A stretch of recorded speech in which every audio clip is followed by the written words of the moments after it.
Hello and welcome to Stripping the Dipping. You're joined by your usual co-host, AMG Denz. And just like Tupac, you can see me rolling in a 500 Benz. And it's Friday, I got my chain on, I got my jewelry all blinged out. Sarah's just joined into the conversation as well, which we love to see.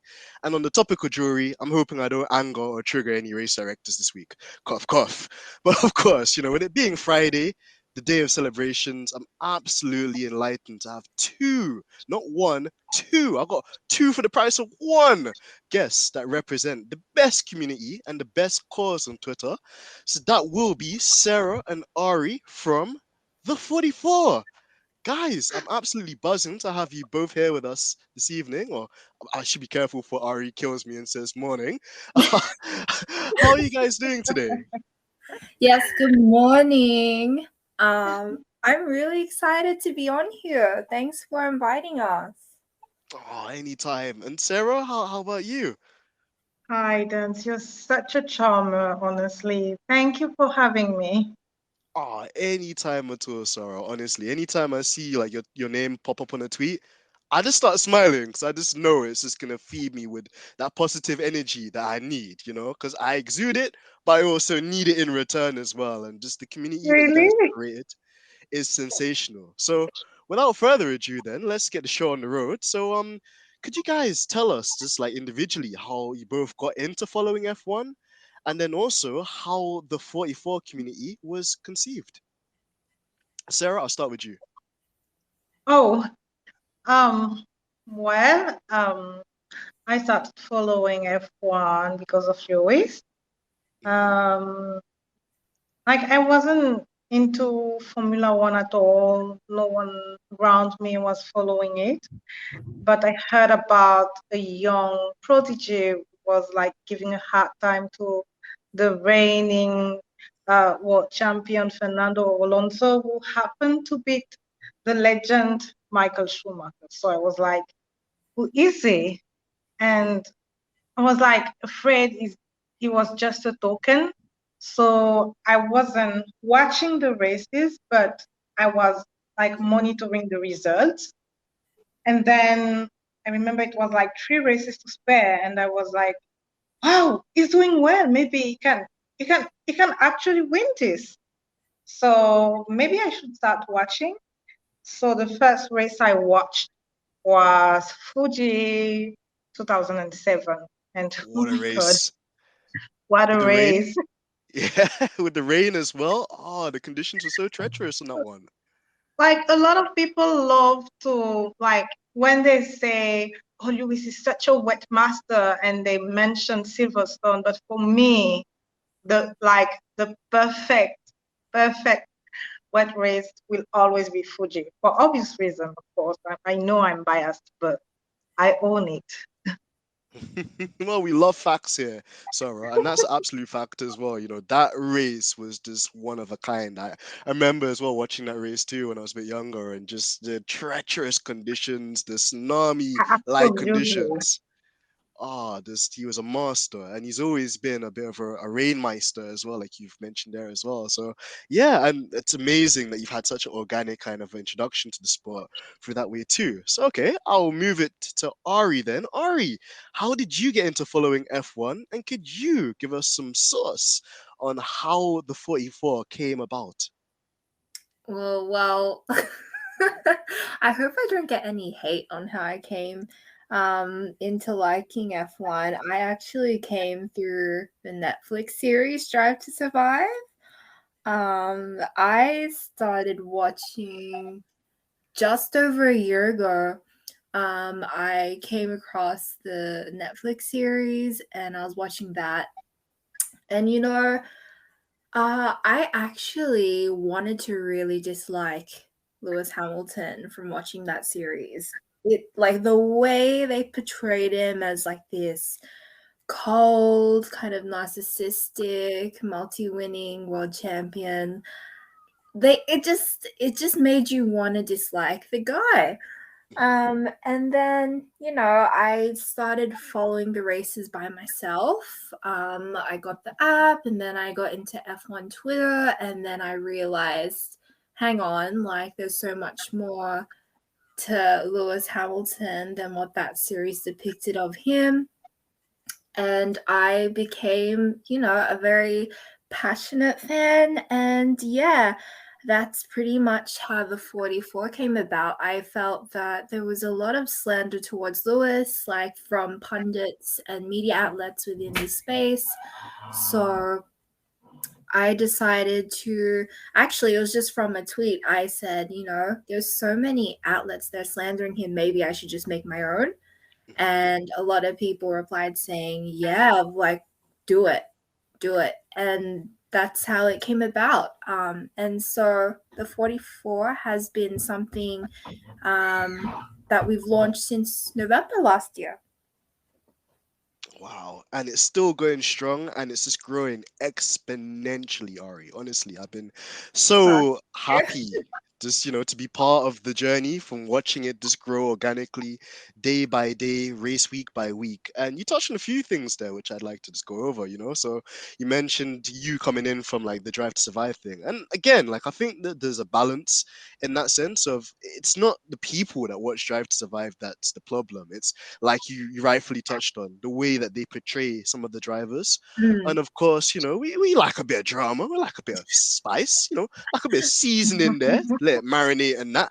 But of course, when it's at the expense of a person's character, when, they're going to extraordinary lengths to kind of put Lewis down or to downplay his achievements and how much he means to F1 and the followers of F1, then of course, I think you were absolutely on the money. You hit the nail on the head when you said you wanted to create a community, and you and Sarah and all the contributors of the 44 have just done a marvelous job of like highlighting Lewis's achievements, just things that he does outside the sport, which we're going to touch on at some stage of this session, and just in general, just the vibe, because I think one thing that people from the outside will always say is, oh, well, Lewis supporters are cultists and the man is like the cult leader and such. But I don't see it that way at all. I see Lewis as like an enlightener of so many things that's wrong with the world and could be improved or different. And he's extraordinarily brave too, because, if it was a guy that was from a very privileged background, talking and dealing with some of the things Lewis addresses with, I think people would just be conditioned more to accept it. But when Lewis challenges stuff, people actually have to listen and take him in twice, because he's that nice. That rhymes. But yeah, there's just so many things to unpack about Lewis. And actually, I think it's a great segue into my next question for both of you guys. When we talk about Sir, it's actually Sir. It's when it comes to Sir Lewis Hamilton, we're talking about icon, a sensation, an enigma, an ambassador. But for you guys, what is so special about Sir Lewis Hamilton in your eyes? And what is it about him that inspires you, in Formula One or even just in your own personal life? Ari, you go first. Okay, yeah, I'll go first. When I learned more about Lewis after watching the series, I guess one thing that I found, an emotional connection with him is just how proud he is to be different. In every way possible compared to the other drivers on the grid. And also just his story of how he's risen within the sport. Just a very, very driven person, very focused. He had to overcome a lot. Like he has always had obstacles in his way from a very young age. And so I think for me, I don't know, I just could relate as, a person of color. It's just really inspiring to see someone at that ranking, I guess, and just using his platform as well to give a voice to so many issues that I relate to as well, to have as many passions as he does that, I have similar passions on. So that's, yeah, there's a multitude of reasons, but I guess it's really just that connection of just being proud to be different.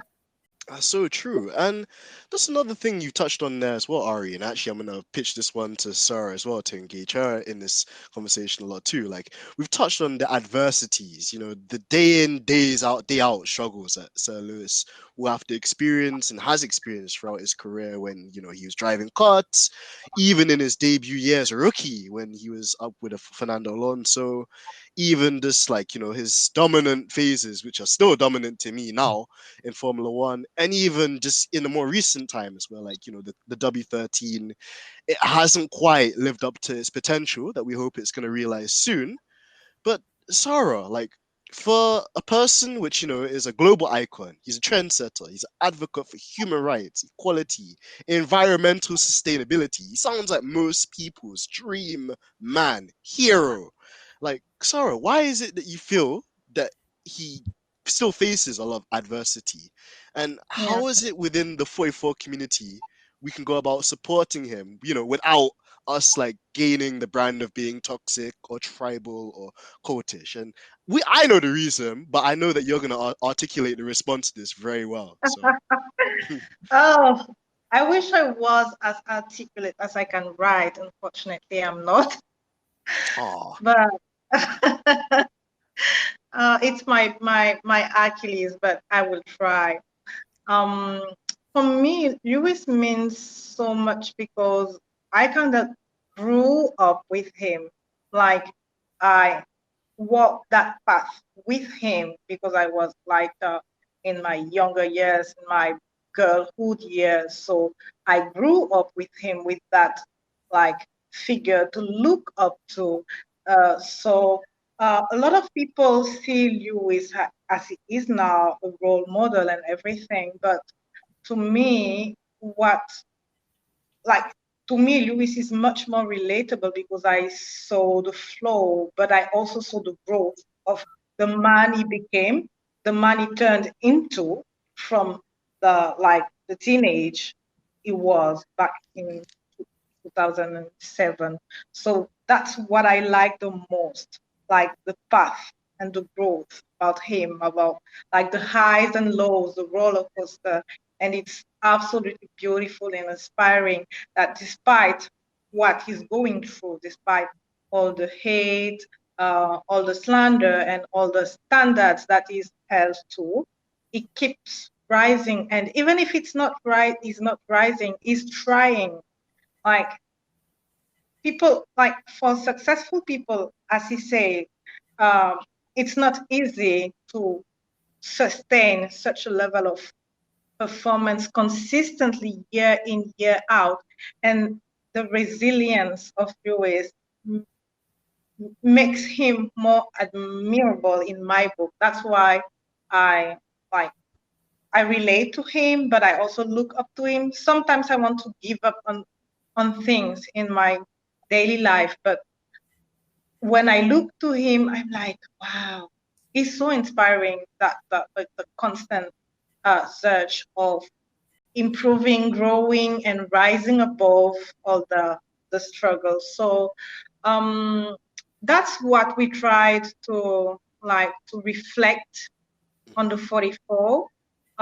Not like thinking too much of ourselves, but really trying to reflect and to embody those value of Lewis. Like um, you will very rarely listen to hear Lewis saying something bad about the young ones or the rivals or anything. He's always like, oh, this guy did a good job, fair to him, fair play to him. I will do a better job next time. So that's what we are trying to do. We are trying to like portray Lewis in that positive light, that positive way. We want like that positive discourse around a guy we thought is so great and so admirable, you know. Um, it's about showing him, like, we are not saying he's flawless because we all have flaws because we sure. are human. But despite everything, he's always trying. Like, he's the first person to raise hands and say, oh, I didn't do a great job. I need to do better. And that's something that I admire most than expecting perfection from him. But Yeah, I that's think what so. we try to convey with the 44.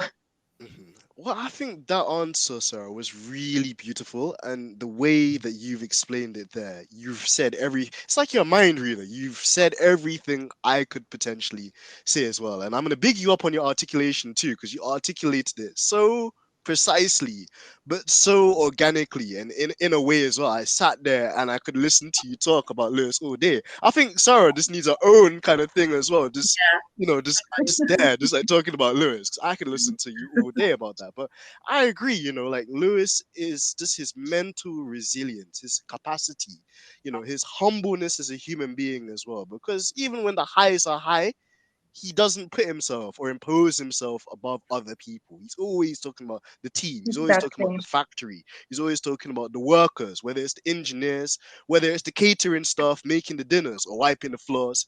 All of them are equally as important, and it's a team effort. And I Yeah. think, like you said, that's why we all gravitate towards him, because, like, although I don't see him as normal, I think he's abnormal in terms of his achievements and in terms of just how I put that guy in terms of my estimations. You're correct. He's a human being like everyone else in that sense. And even though we see him sometimes in that way, he doesn't. He likes to sit down and just before I go on a huge tangent, because there's some other stuff I want to go through with you guys as well. Ted Kravitz, Sky Sports presenter, was sitting today and he's talking about, like, the whole Miami Gardens situation. And, for the listeners at home, if you haven't heard about why the Miami Gardens Grand Prix has been maybe a bit more controversial, please make sure you check out the episode with Malik. Segue there, Mhm. but this generally, it's the kind of area where this race is being held in Miami is in the more working class, less affluent like area, predominantly kind of like lived by the black community. And unfortunately, when the F1 people and FOM they went about organizing this race, they didn't really take too much input from the native community, which I feel was a real shame and a miss from the opportunity. But again, getting to Ted Kravitz, he said that Lewis went out and he got, I think, over 10,000 kids from the community to come into the Hard Rock Stadium where the Miami Dolphins play, which is in the middle of the circuit. And Oh, he was just giving the kids like a one-to-one kind of about, they can basically follow their dreams, and that that there's a lot of opportunities out there in like STEM subjects, so science, technology, English, and maths. And that like he was the first of his kind as well, and just through having the right coaching, the right discipline, the right love and nurturing throughout his earlier parts of his career, he was able to do it. And he's saying, well, if I could do it, you guys can do it too, because you guys are the future of the world. You guys are the future Lewis of can the world. really sell you sand in the middle of the desert. I promise you. Exactly. And like all the animals, I think, would gravitate towards him like Moses, because he's just that guy. He's the guy. And I think, yeah, there's lots of people which maybe they don't come from the same struggle, or they might not be able to identify maybe the way we do. But I still feel it's a shame that, those people, they slander Lewis and they try and kick a man whilst he's down, when Lewis does so much for the sport, because it'd be easy for him to walk away with his championships. It'd be easy for him to just Exactly. say, I've done what I've achieved in Formula One, and that's it. It'd be easy for him to just go where the money is. And where it's difficult is Yeah, it's difficult. It's not easy to be different. It's not easy to have courage. It's not easy to talk up when everyone else is being silent. And he's just the guy. I just, yeah, like, I think we could continue the segment for an entire hour, because it's just you were to sit down and document everything Lewis did, it would never end. And I think yeah, in a way that's absolutely. And it really hurts because when you see how Lewis treat the other drivers, be they former or current drivers, they don't extend the same courtesy to him. And Mhm. when I listened to him today, what he said about the Mika Hakkinen comments or like Helmut Marko, it's so like opposite to what he says about the other driver. You remember how he praised Lando? Oh, he's driving so well. Or he even praised Verstappen, who I dislike very much, Yeah. but he praised them every time he gets the chance. he always has nice things to say about them, but on the other hand, he doesn't receive the same like flowers, and I wonder why. It really pains me, but that's It's just sad. how things are. It's It's really true. sad, yeah. It's saddening, and I agree with you. It hurts because he means to do no wrong, and like you've also said, he has such humility. On a day where maybe he doesn't extract the maximum of what he could do, like you said, he's always giving thanks and praise to the other drivers, and always mindful. He's very conscious emotionally and even socially about what's happening around him. And I just don't think you find many stars like that in a business like Formula One. So absolutely agree just with everything said here in relation to that part. So guys, what I'll do now is I'll move on to the next segment. This one's a bit more it's a bit more kind of interactive, and it's been inspired by the great Georgina Donna, as I love to say. This segment's called Guess the Word, and essentially Ari and Sarah, I'm gonna give you some clues, and you guys have Oh to guess the no. word that I'm on about. So, like, don't feel like embarrassed or anything because you guys weren't prepped about this. But again, I just thought it'd be really fun. And maybe the listeners at home, when they're listening to this podcast, they could as well, like, try and, like, engage and see what answers they come up with. So, without further ado, the first word I want you guys to guess is he's the best dog in the world. And sorry, Georgie, it's not Duke. Well, I mean, Duke comes a close It's second. either my dog Lewis or Roscoe. Roscoe. Hey, Roscoe. Yep, that was the answer I had in mind. So again, you see, you But guys are but good at this. my dog Lewis is a serious contender though. Okay, we'll give him an honorable shout out to Lewis as well, Sarah's dog as well. Most definitely. And also Duke as well, which is Georgina's dog. Because I want to keep my role here. I don't want Georgina to fire me after this episode. So huge shout out to Duke as well, man. He's a legend. But okay, that was number one, and see, you guys got it. So that's cool. All right, second one. So the clues for this one is Lewis is often quite known for his fashion, and this is I would say Instagrammer. She has Twitter as well. She has Twitter as well, but mainly known for being on Instagram, and she documents what Lewis wears. Her Who is name's this? Lou. Hey, Ari, again, you're on fire. Rashi. Oh, love her. Hi, Rashi. Oh, If you're listening to this. She's amazing. she Well, really amazing, is. you. She Right? really She's is. incredible. She really is. And just like I I saw her thanks the to other day. her. Like No, oh, you saw her. Where?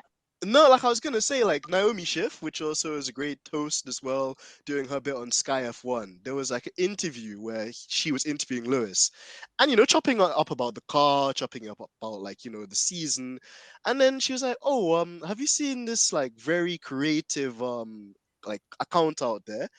They're called Oh Amazing yeah, You." the, And the interview with Naomi. Yeah. yeah, I and then remember like that Lewis like, yeah, one. I know this account. She knows everything I wear. I was like, oh my god, could you imagine like Lewis being on Sky Sports F1 and like talking about you and like acknowledging the work that you actually do as well? Like, oh, that's amazing. I just love the interaction, and also that there's so many people out there that they document so many different elements of what Lewis does, whether it's on or off the circuit, and they get their flowers to it. So beautiful to see. Okay, so we'll move on to the next one. So I think you guys will get this one quite easily, actually. Um, he got a 25 grid penalty at this race. I want the year and I want the country. Brazil 2021, what is that? 21.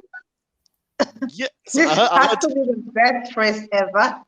yep, I agree with you there as well, Sarah. Just can we talk about that for a minute? How were your guys' reactions when you watched like Brazil 2021? Give me emotions from like Friday when we turned up with the spicy engine, No. then like Wow. the penalty for the wing after qualifying, then the sprint race, and I want to know it both from both of your Well, perspectives. I think after him being disqualified in qualifying, I was like, well, it's lost. We lost it. Well, we'll just vibe now.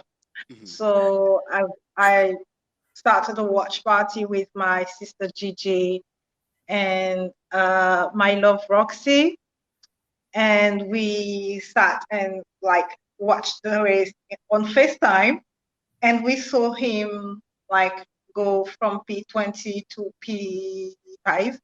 Mhm. And we were like, oh my God, we can actually win this.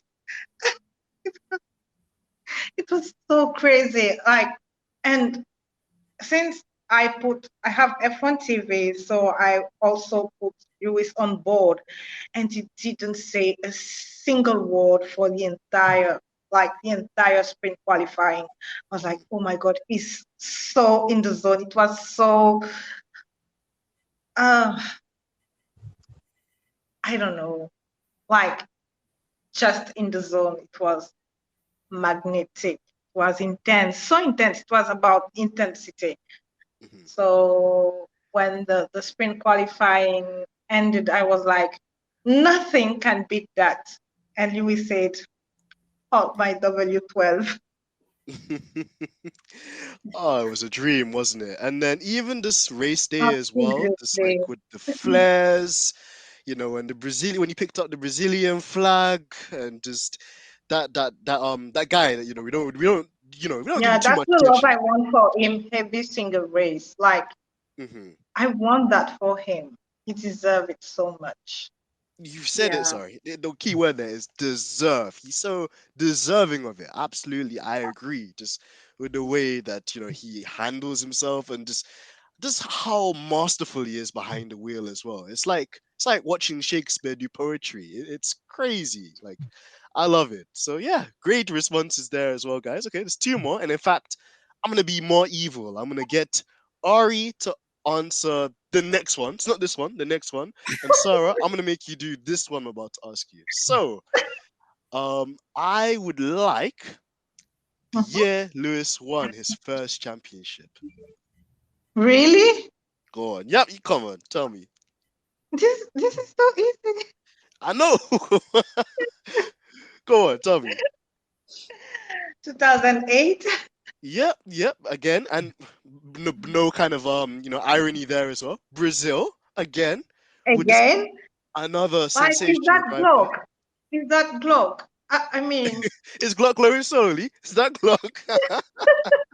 is that Glock going slowly? Oh, so many emotions. I mean, sometimes when you've been following him for as long as I have, Mhm. um, Lewis means like he's a brother, he's like friend, he's like the community best friend, as my friend Anlia likes to say. Lewis is the community best boyfriend, he's the best friend, he's the brother, he's the one you want to do so well. Is the moral compass, is the role model, is so many stuff. And um, well, I just wish him the best. And I hope Ari gets a very difficult question. Oh well, I've been saving the best till last, Ari. Oh Oh, yeah. oh, No pressure. No pressure here at all. I think you'll get this guy though. So all I'm gonna say is get in there, Lewis. Bono? Okay, 5 out of 5, Yay! 5 out of 5. You guys are on fire. You guys on fire. Like you didn't even make it a challenge. Just, you guys absolutely dominated it. Like Lewis Hamilton in a W11. Love to see it. Oh, that was sensational. And I'm really glad I did this too, because through some of those answers, it triggered some memories there as well, and just people which I feel they're there, but we don't speak enough about either, like Roscoe or Amazing Lou, or even just Bono Mm. being Bono as well. So, yeah, awesome. So awesome. Well, guys, so moving away from the game show aspect and back into the questions, then one thing I wanted to ask you about is Mission 44. So, I think it probably started in 2020, amongst the Black Lives Matter movement, and a lot of things are happening in that particular year, and it pretty much grew from that point onwards. But Mission 44, guys, what is it, and how can the stars of the future get involved in it? Well, Mission 44, I think, is Lewis's. as we know, his foundation that he's launched. Mhm. And it's really to support and empower, I guess, the future from those, I guess, less represented communities or groups in the United Kingdom. And what I really love about it is Lewis and the team that he's put together for this have kind of thought about all the different channels or different aspects that need to be addressed when it comes to opening opportunity and opening access for these people to get into the industry. So really, like, what I guess from Lewis and his team and what they're doing right now, I think is they're trying to build up as many connections to the industry at this time. They announced that they have this partnership or they have this funding from Sky, which is a massive thing to do, seeing that, you guys know how big Sky has, I guess, a part in F1. And I guess what I think people need to first do when they want to get involved or want to just support Mission 44 is actually first off read the Hamilton Commission, because I think it is intertwined with Mission 44. Just really educate themselves on why the Mission 44 is needed and how underrepresented these communities are that Lewis is really trying to give these opportunities to. So one, I think, is to educate yourself on the vision and why. And the second thing, I think, I'm not too sure, you can make donations in that sense. So I think the second thing to do is really prop up Mission 44, even if it's just mentioning them on socials, or if you see those news updates when they secure that new partnership, we should really prop them up, because that's what's going to help them, I guess, gain the momentum, gain that exposure to continue doing the work that they need to do at this time. But I'm sure Lewis and his team have a lot of things kind of being created in the background. And I'm sure, throughout the year, maybe especially at Silverstone, when it's on home territory, that these things will be announced or implemented.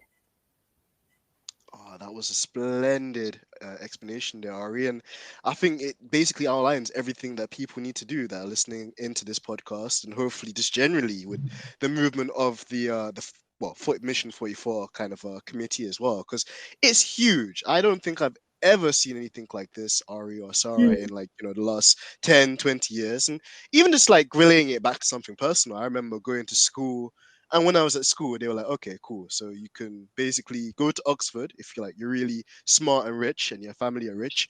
Or, you could just like go down the music route and become like a rapper. And I was like, don't really Really? fancy that, to be honest. I'd quite fancy, doing something with Formula One or, something like that. But unfortunately, back then, there wasn't really a foundation or really a committee or a route, a clear and concise route, that you could follow to go through the kind of path that's being created now.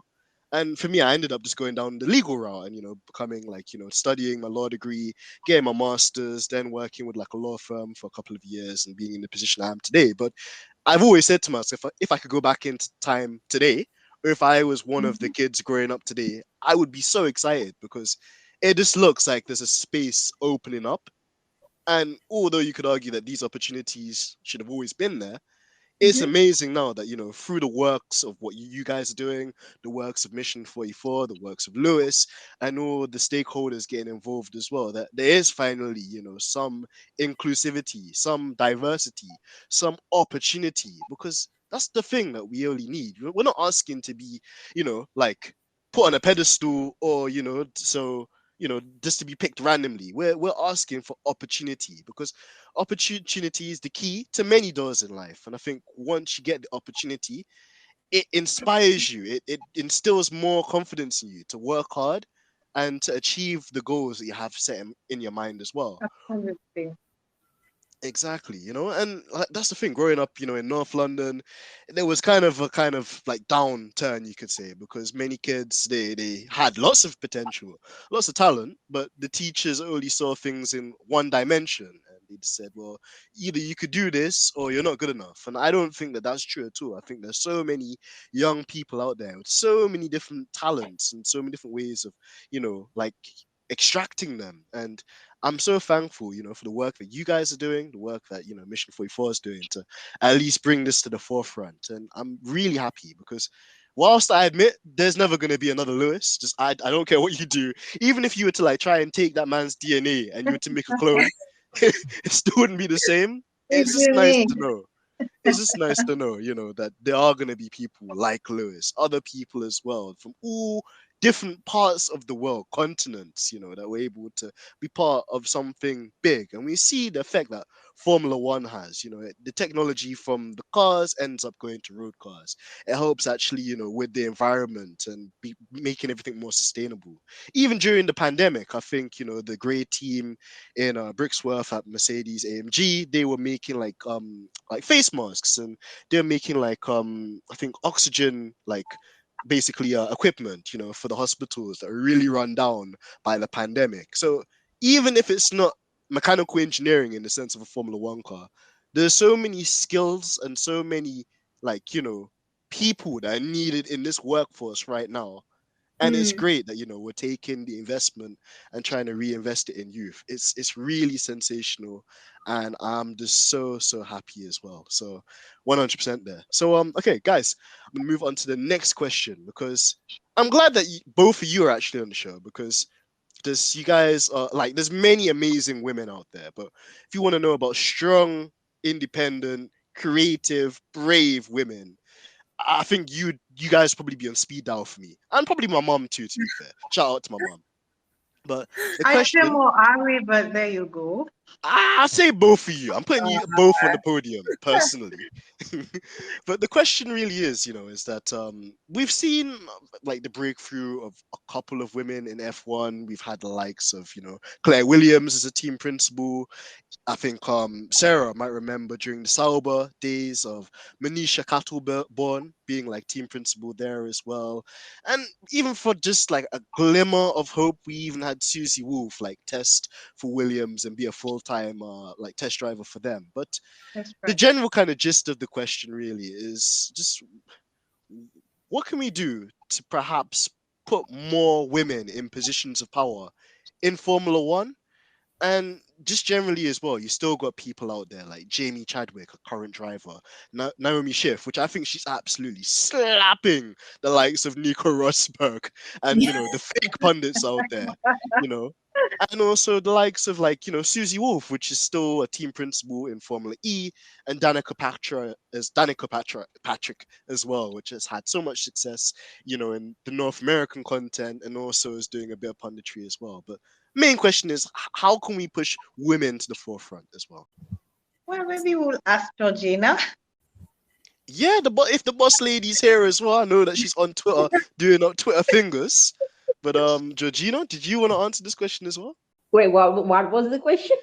Wait, wait, she's been exposed. She's been exposed. I'm just joking. So Georgina, like you've been basically our phone a friend, and the question is, what do you think we could do to push women to be more at the forefront of sports like Formula One, for example? Well, first of all, we need to get those men with the high egos that feel so vulnerable in front of women because, they're the main reason that the women are supposed to be getting stuck at some point. Because look at Jamie Chadwick. I mean, she's supposed to be in F1 and she's still in a women's series, stuck there. And everyone is keep saying that, oh, she should be in F1, she should be in F1. But all these men, none of these men try to take her to F1. They keep Yeah. yapping but doing nothing, you know? Yeah, I suddenly woke up and choose violence today.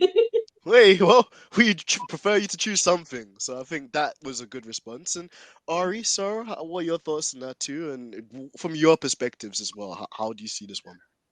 Look, for me, Well, yeah. Go on, for Ari. me, Go I on. would because F1 is a team sport, right? I think, aside from pundits and, the drivers, I think it needs to start from the ground up. You need to see more women in the garages. You need to see more female engineers and more mechanics. And that needs to really come from the company culture of every single team. So that needs to happen first. And then that will start to create a space that I guess adjusts to having women so commonly seen in that environment. And then I think all that visibility of women being in garages will lead to, I guess, female drivers and I guess more positions being available for women. So it really needs to start not even from the driver and down. It needs to start from the down upwards. So taking those small baby steps, really looking into the company culture and the way that they're employing people, from those smaller jobs, from the behind the scenes jobs. And then I guess just it's something that needs to take its time. You can't really just thrust women into these high profile spots within F1. I think at first, like, yes, it would kind of seem tokenistic. So I think that's why they need to take with building the team first with women, and then bringing women into those more, I guess, iconic roles. Yeah, I think that's a really constructive and very thought out answer there as well, Ari. Thank you for that. Sarah, what are your thoughts on this? And is there anything maybe that Ari hasn't mentioned that you'd like to also express? Yeah, I completely agree with Ari, and I share that thought that it must start from the bottom. And I remember once Lewis did an interview where he was talking about representation. And like, I don't know if I mentioned it, but the fact that I started following F1 was because Lewis was Black. Not that I wouldn't watch a white sport or a white dominated sport, but I can identify and relate to someone that looks like me. And to have that representation has to be mindset, corporate mindset. Like, we have to get more women into the work environment so that it can be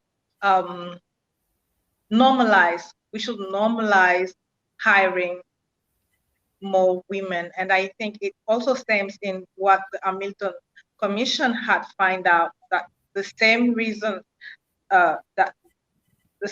why we don't have a lot of like people from diversity is the same reason why we don't have a lot of women, because like the pool where they are chasing talent is too narrow, and they need to widen it.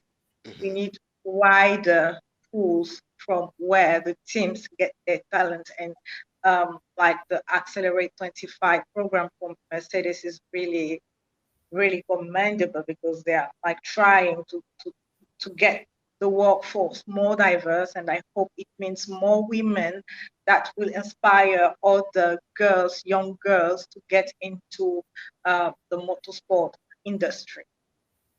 And eventually, ultimately, we will have more female mechanics, more female engineers, and maybe, finger crossed, a female driver. Yeah, I Awesome. think actually Sarah is right. Because I think from Mercedes there was a video of apprenticeship where a girl was chosen and she was actually doing the pit stop jobs as well. But when it comes to most of the teams, including Mercedes, of course, they have women doing the PR jobs and representing the drivers during their media speeches, media talks, and all. But there's none for a driver's seat, because there's lack of representation, and there are so many positions that a woman can get involved, and I have only seen it from Mercedes side.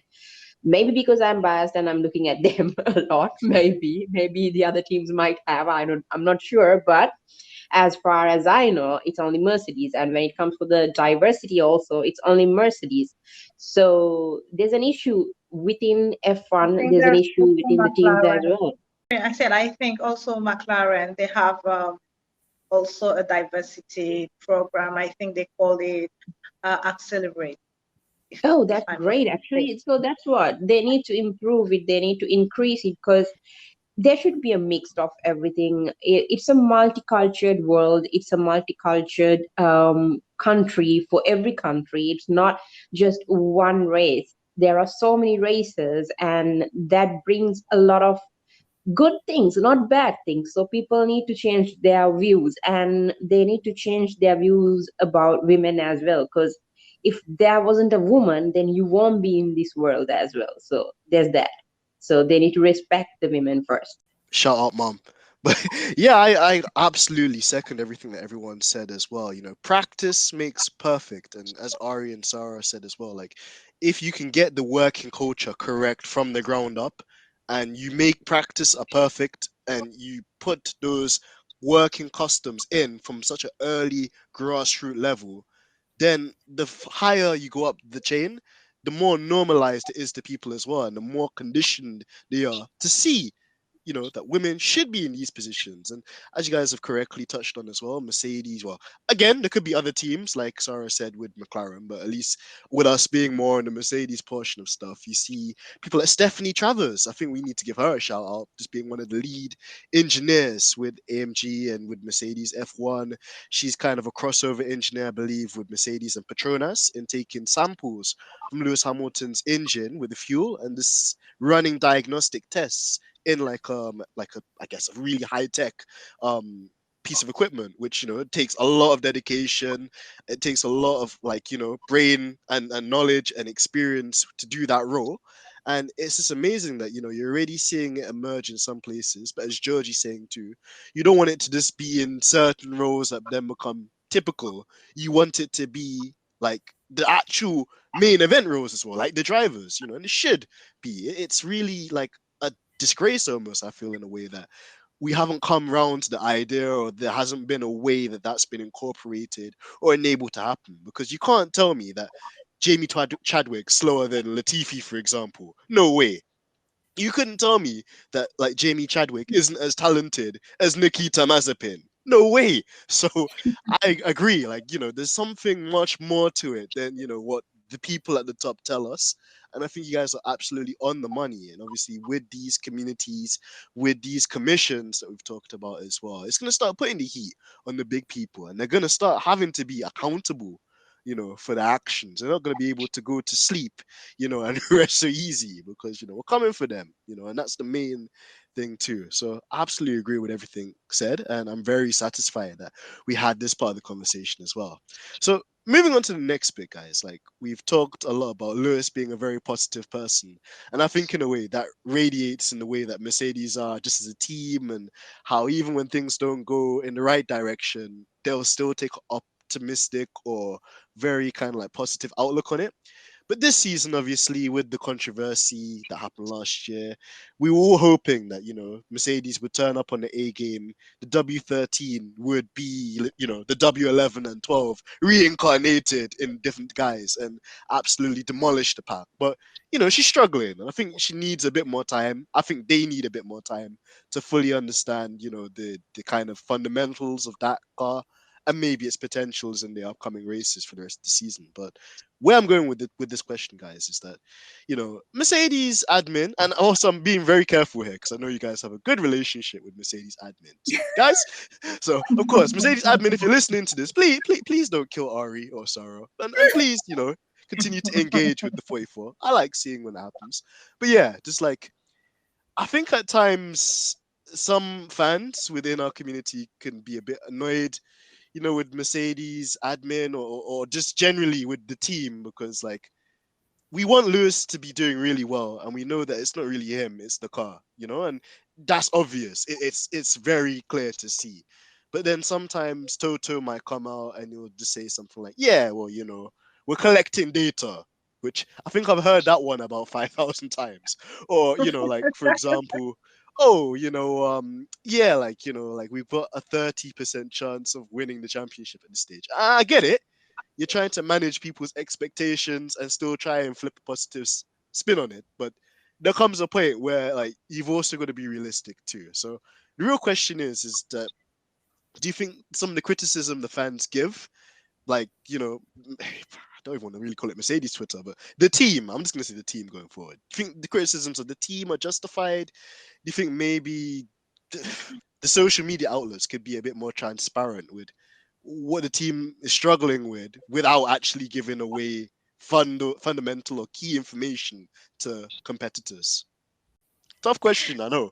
When I read this one, I was like, I think in my humble opinion, there is nothing at the moment that the team could say that would be like welcomed as like, because the results are not pleasing. I want to put myself in the shoes of the Merck admin at the moment, or the team overall.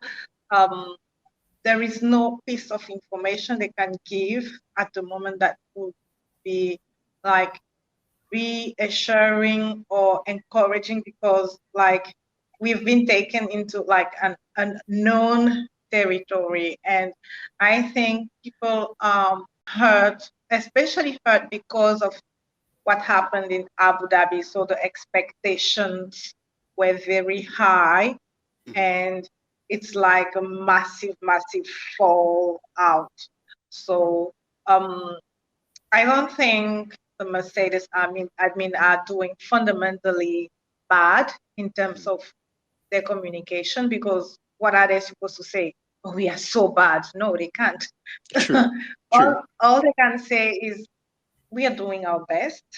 We'll try to improve. We are putting it to work. That's basically what they are saying. Of course, it's not pleasing for us as fans, because we have so high expectations for them, because they are 8 times world champion. Lewis is a 7 asterisk X 8 world champion. So we expect more. So it's just like our frustration and disappointment speaking more than Mercedes actually doing a bad job at communicating. Because I don't like, when I look back last year, they are doing pretty much the same as what they have been doing in previous years, just that today the results are not following, and we are pretty much frustrated. So we react in a way, because we are very much sensitive about it.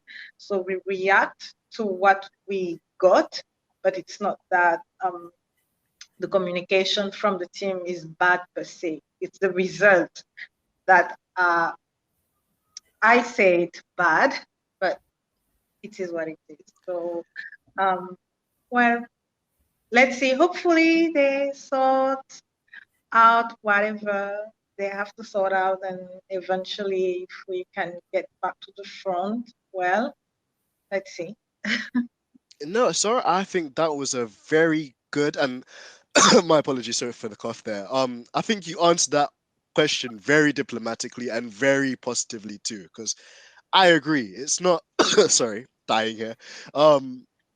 It's not really frustration with Mercedes admin, like you said. It's the situation. And yes, I also absolutely agree with that point you mentioned as well, this relation to the whole pressure that I guess Mercedes admin are under sometimes. Because like you rightfully said, I think it doesn't come from a horrible place.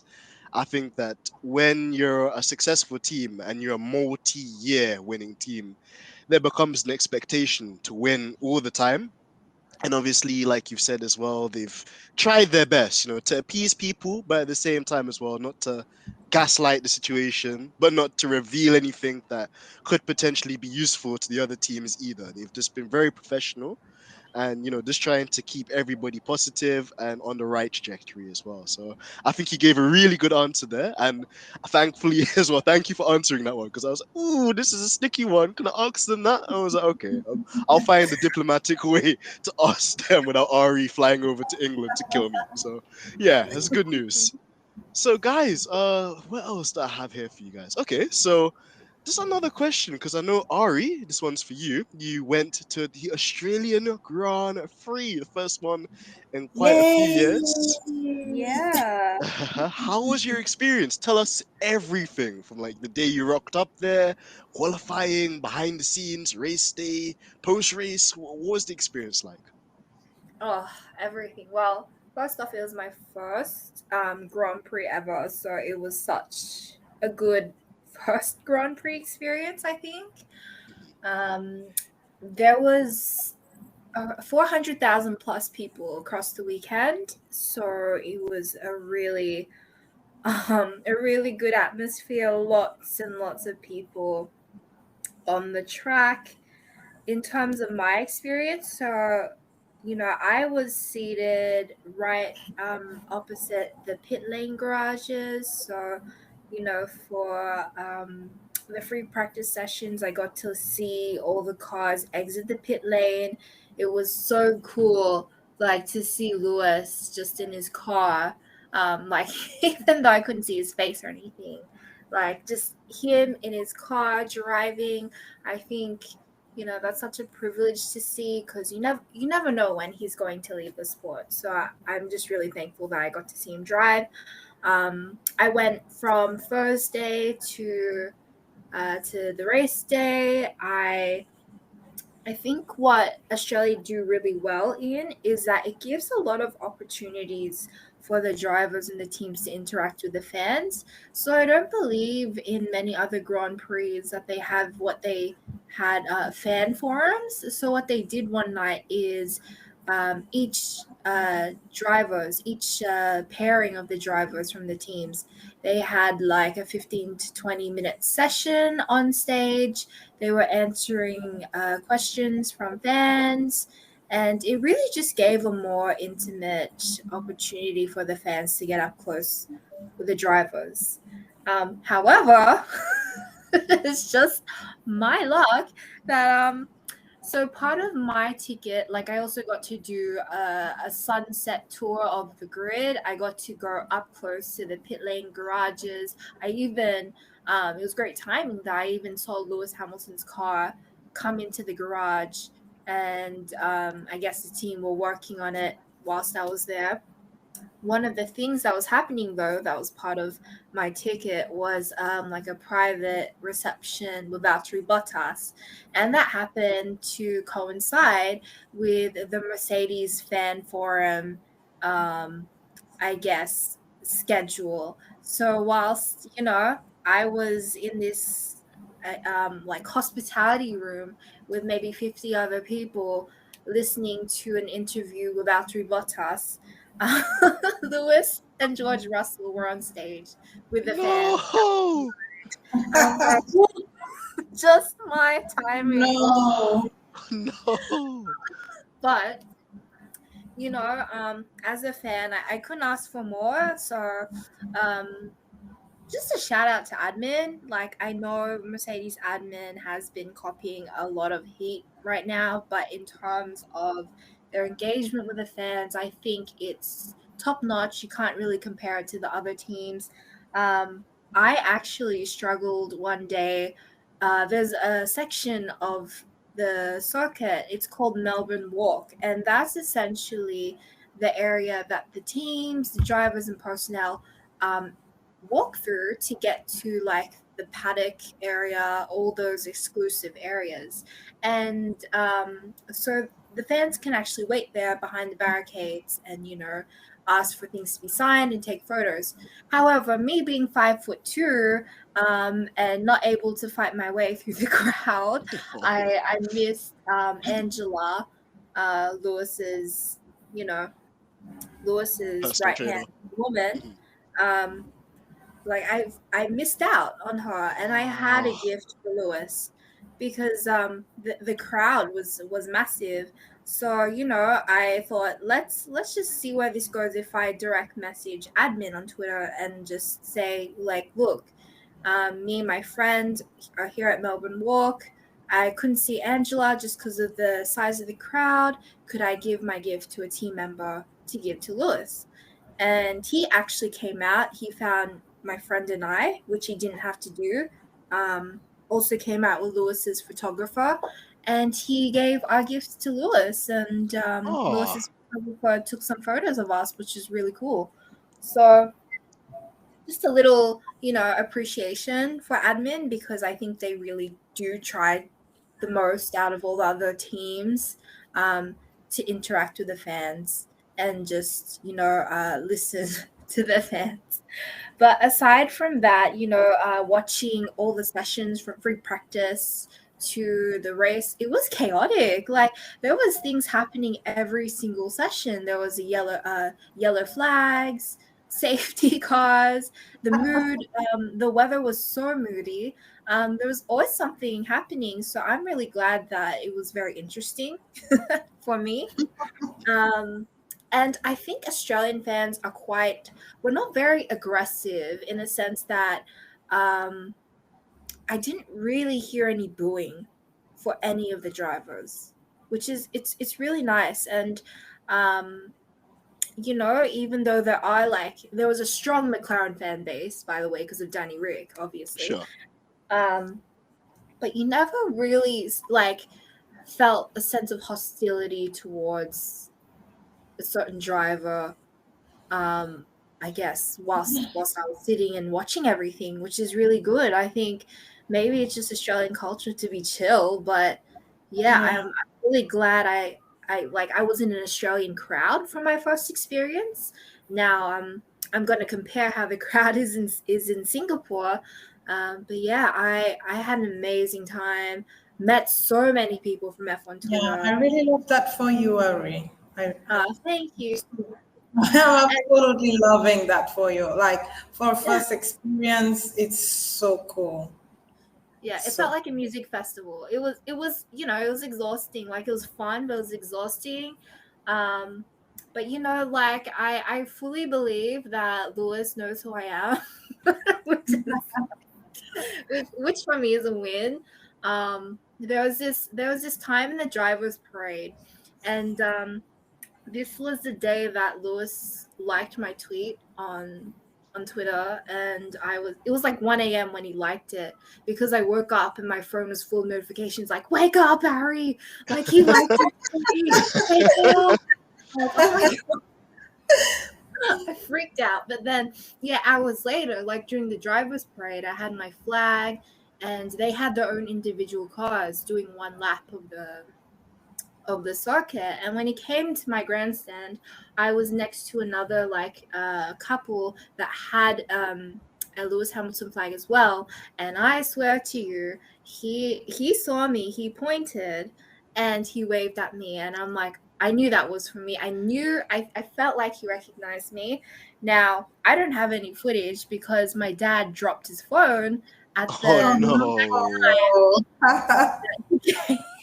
so I'm a bit heartbroken, but yeah, it's everything and more that I could ask for a first Grand Prix experience.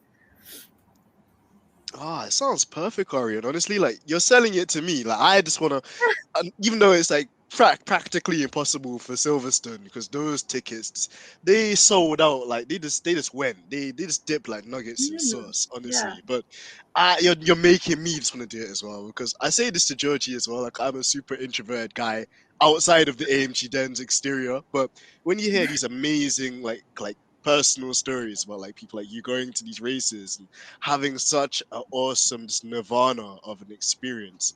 You're just like, yeah, you have to. And then, with Lewis as well being on the grid, but then us not knowing how long he'll be there, it's so precious.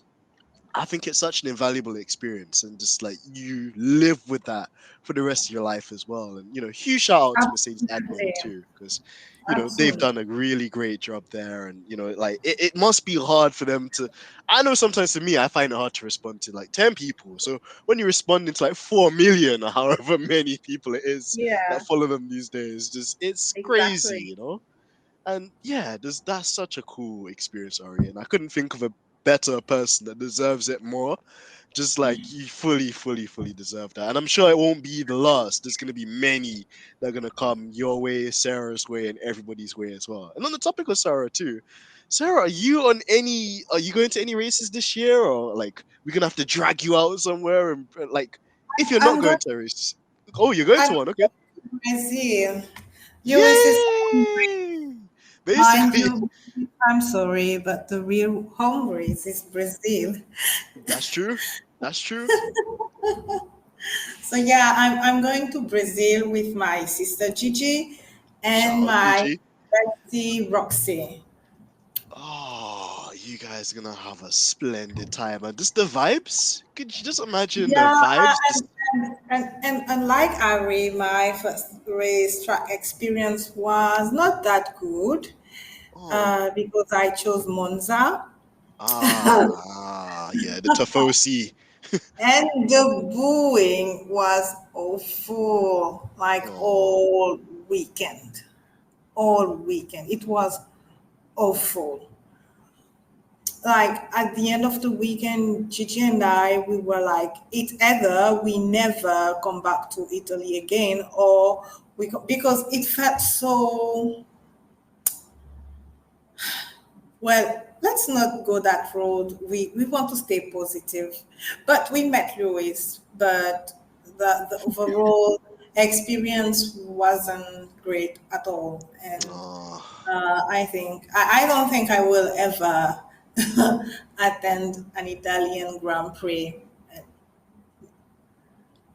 It's You know, fully understandable though, and it's a shame that the fans. So, and I dare even call them fans because they're not really that's why I'm fans. so happy for Ari because her first trackside experience was so great, and she was like, "Oh, you should have come to Australia. They are so cheap." And I was like, why didn't Yeah. I think about going to Australia instead of well, Well, it whatever." makes you think though, Sarah, doesn't it? Because like the F1 will try and sell you a dream that Monza, like Monaco, these kind of high profile Grand Prix is the one you need to go through. But that's Well, not true. It's not honestly, true. I didn't enjoy it in the slightest. Like all weekend, and And like what Ari is saying about Lewis waving, pointing at you, it's such a Lewis thing to do, because we met after qualifying, and he asked us where we would be seated, and when he passed by, he pointed at us, and we were like two black faces in the middle of a Red Sea, all Jeez. geared up with the Mercedes T and everything. And he saw us in the middle, and he was like, "Hey, I see you." And we were so happy. Like the way Lewis makes you feel special, like I can't even describe it. And I was like, when Ari was going, I was like, I hope you see Louis. I hope you meet him. Like because I want that experience for every single team LH, because it's so special. It's so special. It makes you feel special. I can't even explain it. It's like it It must has be magical. It must be magical. absolutely.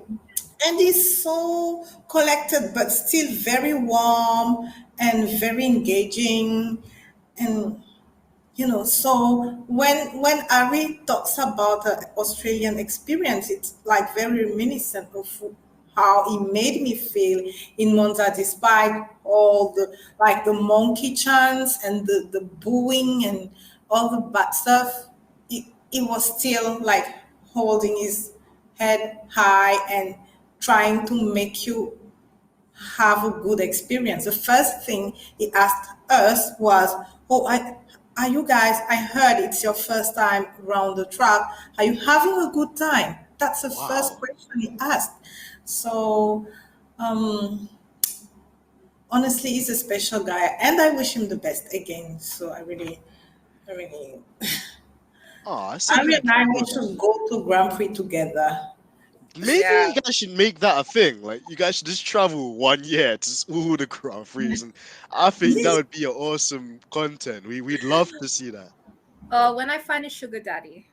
Hey, let's find Ari and Sugar Daddy. Hashtag Sugar Daddy for Ari. We're gonna hashtag that Ari, one. absolutely.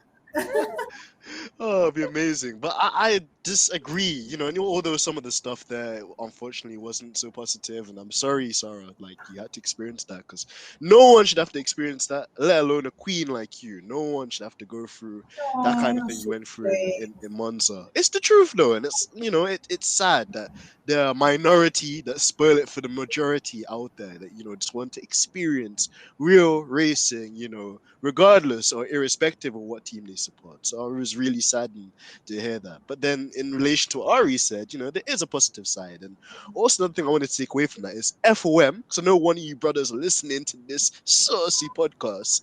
I need you to like do exactly what you do with the Australian Grand Prix in some of the other places too, because just like what Ari said about, like the Melbourne Walk thing where fans could essentially like, congregate there and like try and catch up with the drivers. I think that that's amazing for the sport. And me growing up in a time where it was like Michael Schumacher and he was so highly regarded, but then he was like a mysterious character because the drivers didn't do much PR or socialization with the fans. Social media wasn't a thing. It was really tricky. But now, like you guys have both mentioned, the engagement is really special. And just to even know that, in your case, Sarah, like Lewis knew it was your first Grand Prix and he addressed that and he mentioned that as well. It's just amazing. Like, I think that is the way the sport should go with the drivers. And I know that there are more introverted ones that maybe don't really want to say much, but still, it means so much to fans, and it's the fans that make the sport. So, I absolutely agree with you guys on that as well. So, we're getting to the end, sadly, of this session, but we're definitely going to have you guys both on again, some more members of the 44 in the future. What I wanted to do, guys, I wanted to ask you your top 3 favorite Sir Lewis Hamilton moments. And the caveat, where I'm going to be a bit evil here, you guys can't pick the same thing. So if somebody says one thing like Brazil 2021, the other can't use that. So yeah, I'm gonna let you guys have a cat fight. I'm just gonna bail out whilst I let you guys sell this. The, Top the, three the best moments. Lewis moment, Top three. You top gotta give three. us 3. Mhm. Okay. Okay, Ari, you go first. For me, the one that strikes out the most is when he won his 7th world championship. That's a top moment. Like, it just shows how humble he is and how thankful he is and how much that meant to him. Um, and I think it means a lot to people, that do support him, and kind of shows that someone who has worked so hard, has had to deal with a lot, can get to that level of success. So I'm going to choose that as one of my top 3. Nice, nice. And I think again, this I want to go on like a long like elegy about that, but I think it's spot on there, Ari, just about like how meaningful that moment was. Because I think it was Turkey 2020 where he crossed the line. He'd done that impeccable drive on the slinters. It wasn't even intermediate tires. It was like intermediates that had no grooves in it. They were basically slick tires. And he won the championship. And just the first thing he said wasn't like, oh, I'm the world champion. Oh yeah, I've equaled Michael. The first thing the guy said was, "This is for all the kids out there. You can do it too." I was like, "Wow!" He just won another championship, and the first thing he's thinking about is all the people that could potentially be watching. This could be their first ever encounter with Formula One, and he had the mental fortitude to keep those people in mind as well. So yeah, very powerful moment, Ari. I agree with you on that one. So Sarah, what's your next one? Oh, I have so many. I don't even know where to start. Ah, well, I'm gonna pick my 3 favorite moments in one of my favorite year from Lewis, 2018. Nice. Um, I remember in 2018 we were like a bit down. Ferrari had the upper hand, and Lewis hadn't won a race on pace in like quite a while. I think he even won Baku because like Sebastian missed the breaking point and went like the same thing that basically happened to him last year. And that's how he won Baku. So we were like on the back foot and uh I like it wasn't really like it was Ferrari's year to lose actually, and we were like trailing. And coming to Germany 2018, uh, Lewis had an hydraulic failure in qualifying, and he got kicked out in Q1. And when his car stopped, he jumped out and started pushing it, and we were so desperate at that time. Like we were like, oh my God, we really lost this championship. Oh no, we really lost it. And then it started from P14, and wow, what a race. He won from P14. Like it was pretty much like Brazil. He won from P14. Like the tire management was insane. Insane. He did 43 laps on like medium tires. And when everyone else was pitting, he was like still massaging his tire and wait for the rain to come, switch to super soft. Well, and at the end of the race, he started pouring. And he said, for those who don't know me now, they do. And it was so powerful because you know how people like to slander Lewis when he's down, like what they said, what they said about him, like in qualifying. Oh, he lost his mojo. Maybe he doesn't know how to drive, etc., etc. And then to come back from P14, it was such a powerful message, and it was really embodying the never give up. Because winning from P14, that's the ultimate proof of his incredible resilience. So that's one of my top moments from US. Oh, that was an amazing one as well, there, Sarah. And literally, you almost gave me a flashback there because I remember that too. He was pushing in qualifying. He had the hydraulic failure. He's pushing this like 1,000 like ton or kilo car. I'm like, oh my god, he's not giving up. He still believes he's in this. He's fighting, yes. And then even on race day, that was such a tricky race because I think it started like dry. Then the rain came, but Lewis kept composed throughout the entire race. And it's his driving, it's his commitment, it's his consistency and skill that put Sebastian under pressure when he eventually did make the mistake when he went off into the gravel trap, I think in the final sector. And then, even then the race hadn't been won because the team were telling him, come in, like the infamous Bono, in. And Lewis is just like, nah, I'm trusting my own instincts. I'm gonna do what Like, I feel I should do. Like it takes incredible precision, judgment, experience, bravery, courage, just everything you can think of to get it right, and it's just a testament to the man. Like he is gold. And what I always say about the 44 as well is that I'm glad that we're documenting all this stuff because hopefully when I have kids in the future, they can look through the archives, they can look through a reputable source, a community like the 44, and they can see these landmark moments of this geniusness or like brilliance or it's excellence. This is so much to take away. And like, yeah, this has been some amazing moments. And unless Ari was gonna add in another two, because I did say three, but I know this is so many. Yeah, just he's just amazing. But Ari, were there any more that you could think of? Yeah, I mean, Syria 2020. No, no, not 2020, sorry. I think it is 2020 actually. it's 2020, the qualifying. Oh, Ari, I hate you. Oh, qualifying. Ari, I hate you.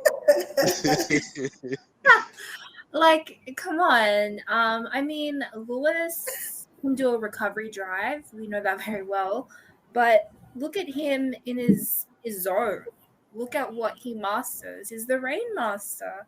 And in qualifying, a lot of people were struggling, yet he just seemed to dominate. And he dominated so ahead of Verstappen and all the other drivers in the grid. So I think that's a very iconic moment for me.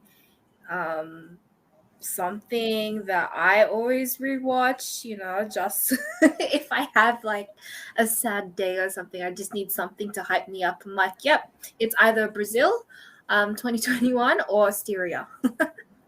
Again, both great, exceptional races, Ari. Honestly, like that wet performance as well. Like people, there are loads of drivers which are quite good in the rain, but Lewis, oof, oof, that guy, he could sell water to a well. He could sell like an igloo to an iceman. He could sell ice cream to a kid. Like that guy is so smooth with it. Like Jesus, he's sensational with it. And I agree. It's like it's moments like that where you sit there and you're like, you shouldn't have done that. That shouldn't have even been possible. Like, why was he there? Why was he there? And like, he just does Exactly. it.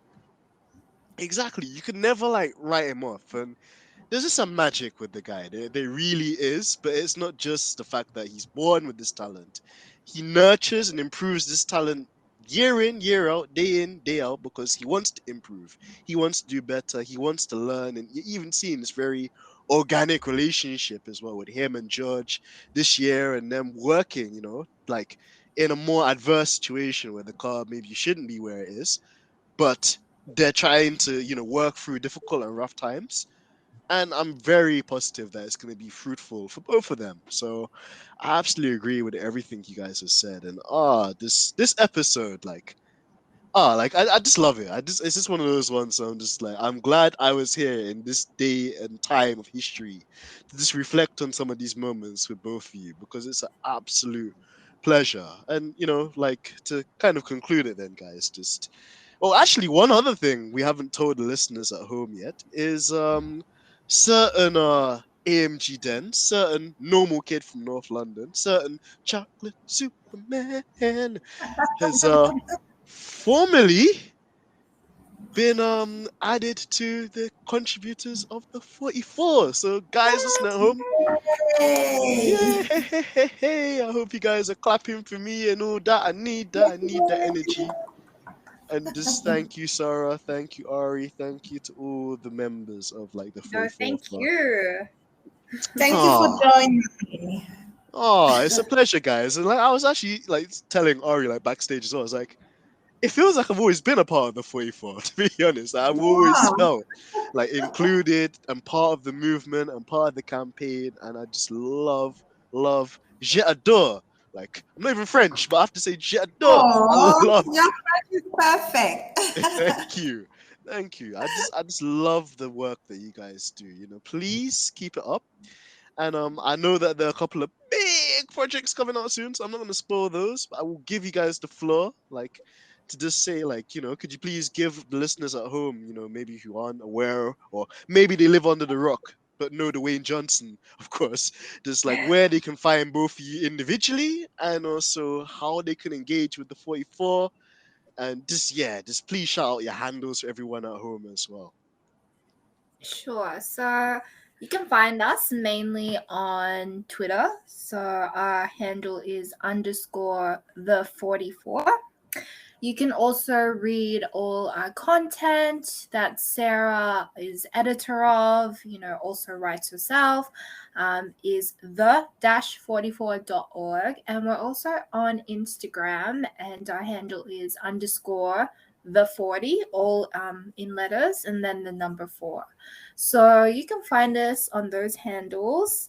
If you want to find me personally on Twitter, my handle is Lewis Hamstring, pun intended. Um, and yeah, like lots of exciting things coming up to really show Lewis support. I think he needs it now more than ever this year. So yeah, follow us on socials and yeah, stay tuned. Hey, and Sarah, where can they find you individually? And another question I actually want both of you guys to answer. Like, is there anything that you can reveal that you're looking forward to in the imminent future as well? Is Sarah, that for you go me or first. Ari? No, no, I let Ari. Well, before Sarah intros her handles and whatnot, I think one thing to really look forward to is a campaign that we're about to launch. I won't mention the name, but it's really, I can truly say that it's about, why the fans love Lewis and trying to amplify, all those different voices and all those reasons why we love Lewis and just letting him know that. And whether that's, through social media or through on track support, that's what this upcoming campaign is really, that's the core vision of this upcoming campaign. And it's really to just bring a load of more positive content back into this space. So that's what I can reveal. And I hope everyone looks forward to it and can support the campaign. Perfect. And Sarah, come on, you gotta tell us. About what? Come on, where can they follow 34. you? Where can we want the guys Oh to yeah. follow you? I'm like on my under. I'm Sydney Lansam. Um, there is no pun, unfortunately. Ari takes the cake. She's the best. And yeah, I mean, I am on the 44. Like we have that hello the 44. We can be like reached out.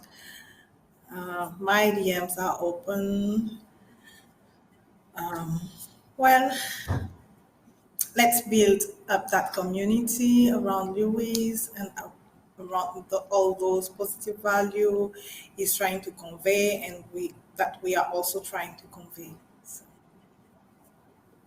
Perfect, Sarah. Thank you so much for that too. Because guys, everyone listening at home as well, I need you. I'm on my knees. Pause.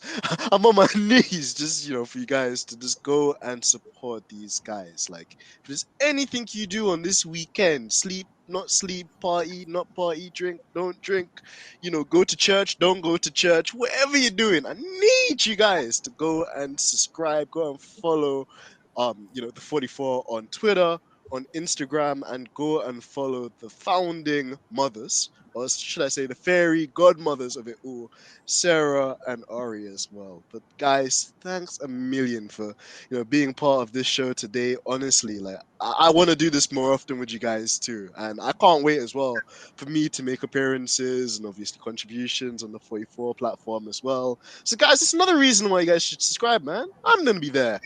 So, and Georgina's there too as well. Georgina's written a couple of great, insightful pieces, as part of the community as well that are online. So please make sure you guys go and follow them. But guys, any final words before we say goodbye? Just thank you both for having us. And yeah, just if we appreciate the support for the 44, and we hope that through your support we can, all the more show the support for Lewis. Hey, we love to hear it. And Sarah, any final words from you? no, Ari said it all. Oh, honestly, it's been an absolute pleasure. Yeah, just thank you for having us, and it's been such a pleasure to be there with you guys. And well, Oh, anytime. And listen, we're gonna do this very often because this, again, I'm not being biased or anything, but you guys are my favorites. So yeah, this is like I'm so happy that you guys joined us. I'm so appreciative and thankful for your time. And we're gonna ooh, science has had another stinker. He's crashed. But anyway, when the listeners listen to this, they'll probably figure out what I'm referring to in P2. how But are we looking? they'll, Is that they'll, another they'll know. good? But of course, guys, thanks a million. And for all the listeners out there as well, we hope that you have a great weekend. Be safe, be successful, be prosperous, be healthy. And as always, until next time, peace. Catch you guys soon.